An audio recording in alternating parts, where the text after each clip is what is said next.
Insultes, passages à tabac, happy slapping filmés et diffusés sur les réseaux sociaux, 13% des élèves français affirment être victimes de ce cyberharcèlement. Notre région, hélas, n'est pas épargnée.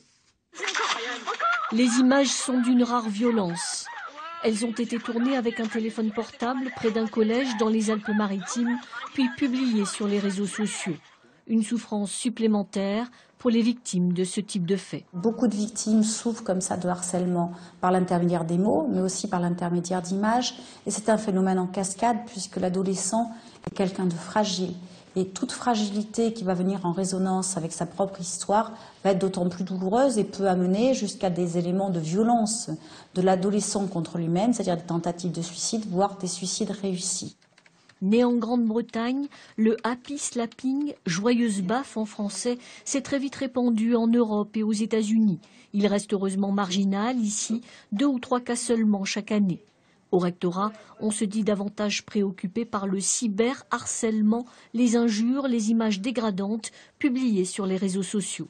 Pour lutter contre ça, bien sûr, plusieurs formes de prévention et de sensibilisation. D'abord dans la classe, au travers, dans le cadre des programmes, donc où les élèves sont sensibilisés. Puis aussi donc dans le cadre d'actions de prévention conduites par l'équipe académique de sécurité notamment. Donc à titre d'exemple, nous avons rencontré sur l'année scolaire passée près de 25 000 élèves, essentiellement collégiens. À l'hôpital de Fréjus, ils sont de plus en plus nombreux, entre 12 et 16 ans, à fréquenter le cabinet de cette pédopsychiatre pour des problèmes liés aux réseaux sociaux et à leurs conséquences sur la famille. Les parents se sentent aussi défaillants, je dirais, et à leur tour victimes de tout ce phénomène où tout se mélange. J'ai envie de dire l'espace et le temps sont complètement annulés dans toutes ces histoires parce que l'image c'était hier, c'est aujourd'hui, c'est demain. La victime est à la fois la personne qui a agressé, qui est fragile à son tour et qui va agresser. Et c'est comme ça un cercle vicieux où tout le monde s'interpénètre, j'ai envie de dire.